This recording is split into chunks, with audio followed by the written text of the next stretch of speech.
श्री गणेशाय नमः। गुरुर्ब्रह्मा गुरुर्विष्णुः गुरुर्देवो महेश्वरः गुरुर्साक्षात् परब्रह्म तस्मै श्री गुरुवे नमः।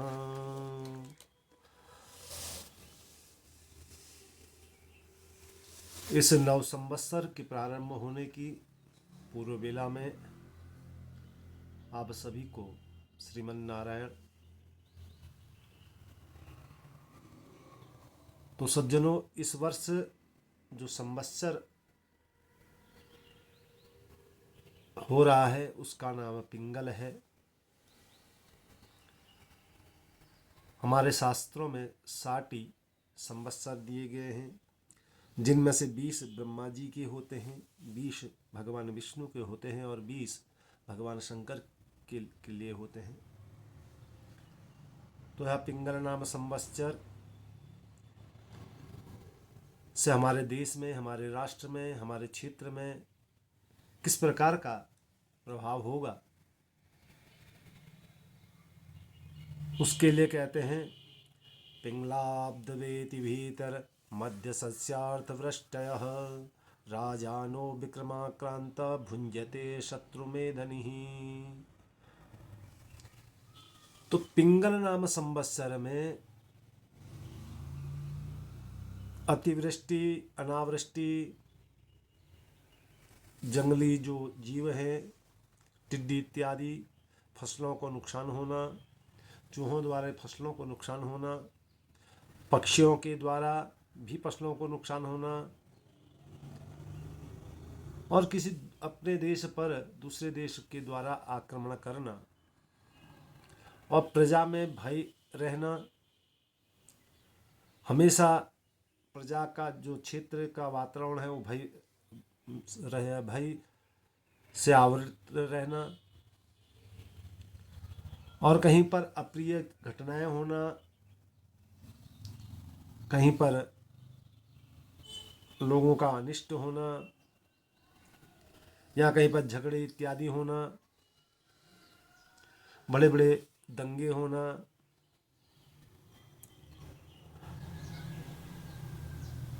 और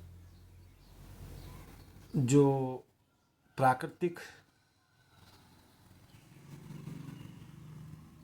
प्रकृति के अनुरूप न चलने से प्राकृतिक प्रकोप का दंश प्रजा को झेलना पड़ेगा।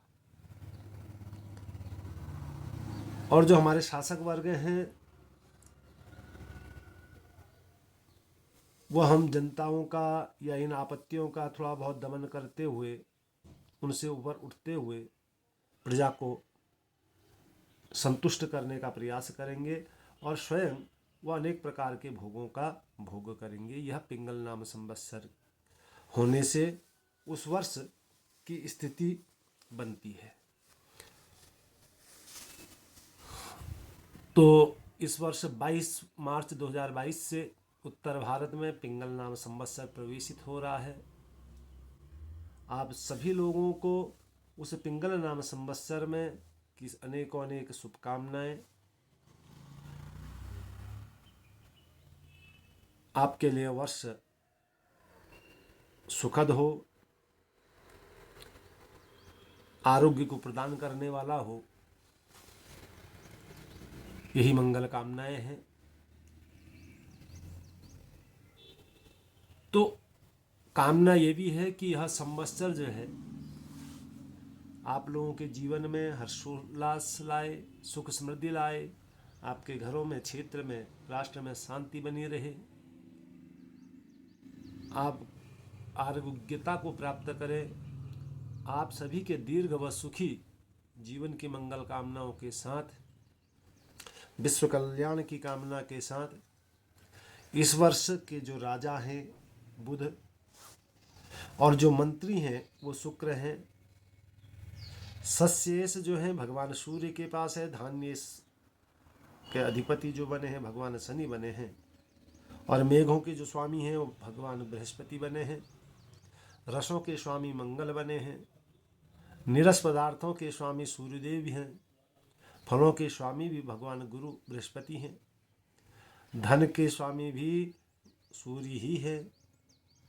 और देवगुरु बृहस्पति रक्षा मंत्री का प्रभार बृहस्पति के वासी है।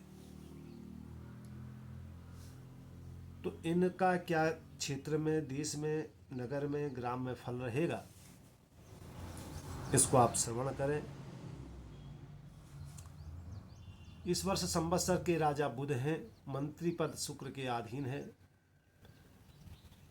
और कलयुग के 5124 वर्ष व्यतीत हो चुके हैं और 4,26,876 वर्ष व्यतीत होने शेष है। जैसे पहले भी बताया कि पिंगल नाम संवत्सर में प्रजा हमेशा हर प्रकार से पीड़ित रहने वाली है। दैवी प्रकोपों से अर्धवृष्टि, खेती एवं जनमानस को हानि होनी है। और जो राजनीतिक लोग हैं, शासक वर्ग हैं, ये पृथ्वी में अतिक्रमण करेंगे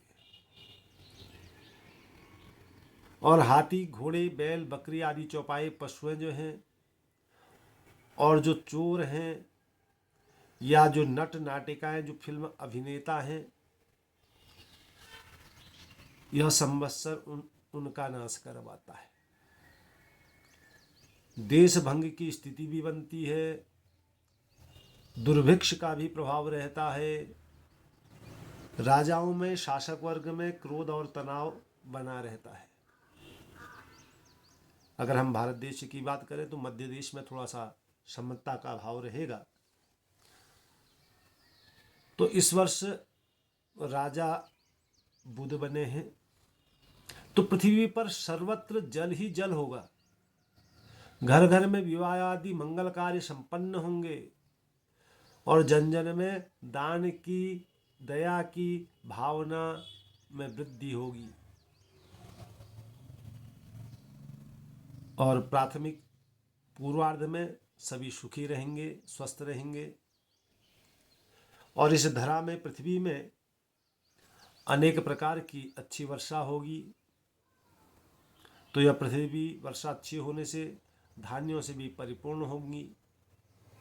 तो यह बुध का प्रभाव रहेगा।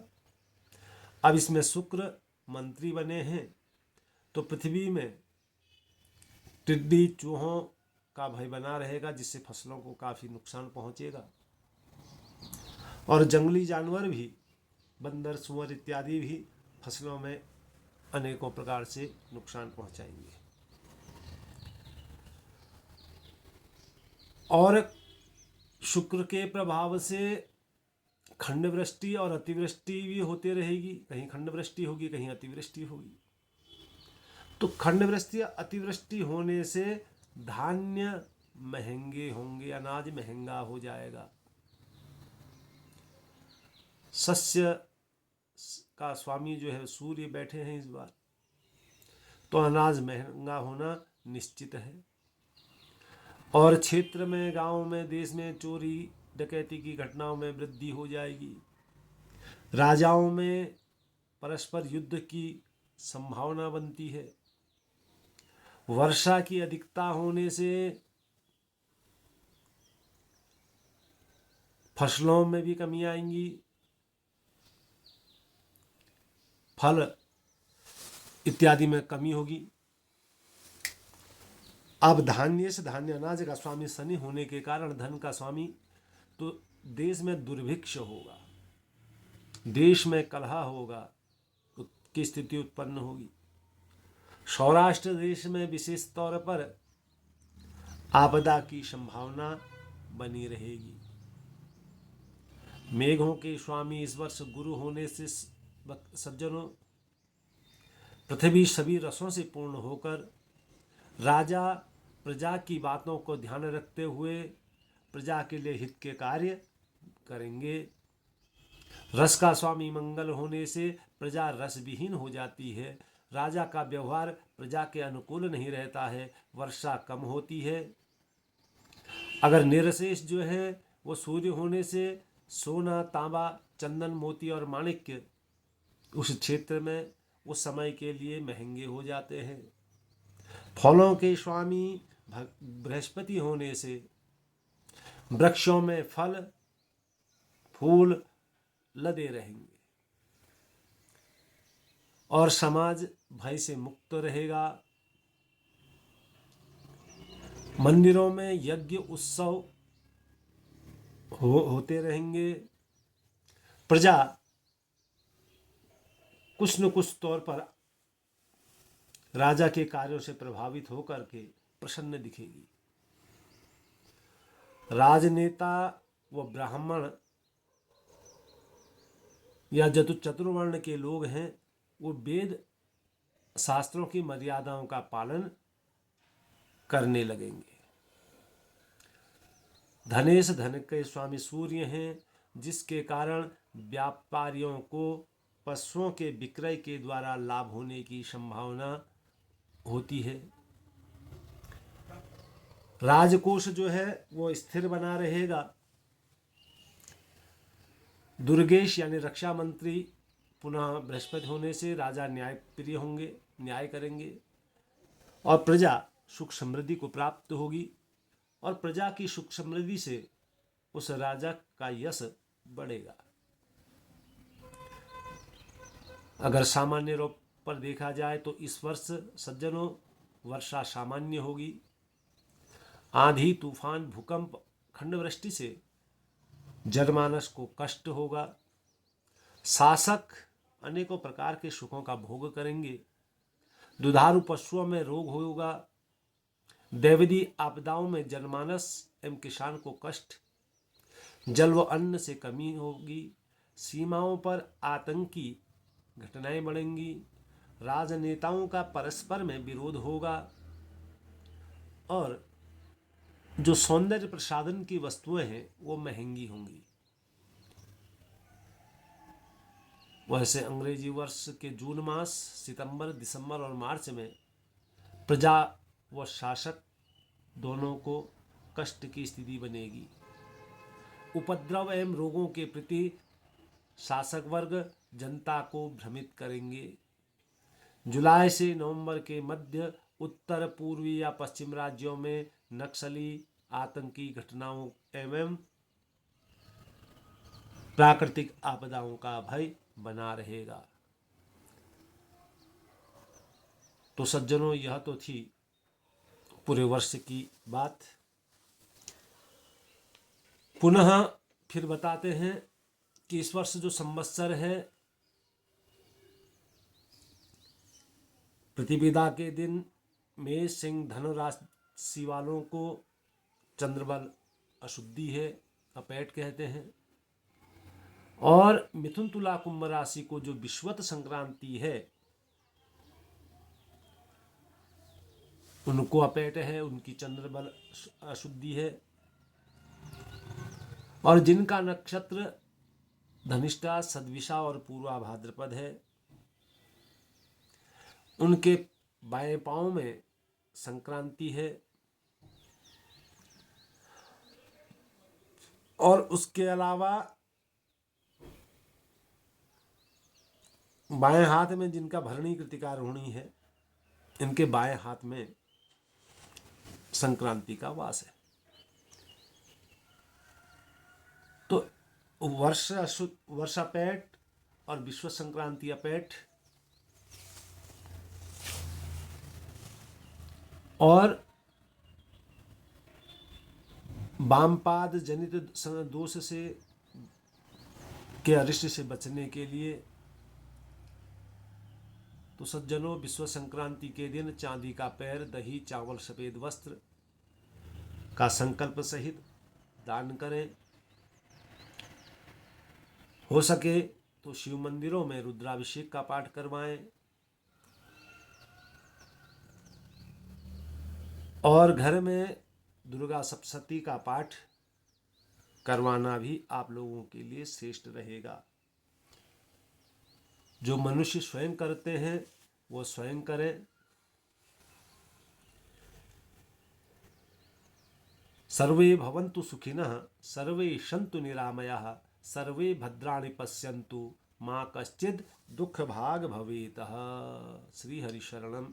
आप पुनः आप सभी लोगों के लिए नव पिंगल नाम नव संवत्सर अनंत शुभकारी हो, क्षेमकारी हो, कल्याणकारी हो। आपके घरों में सुख समृद्धि का वास हो। जो आपकी आदि व्याधि अनेकों कष्ट हैं वह श्रीहरि की कृपा से वो दूर हों। आप जीवन में अपने उस उच्चतम लक्ष्य को प्राप्त करें। यही शुभकामना के साथ पुनः आप लोगों को नव संवत्सर की हार्दिक शुभकामनाएं।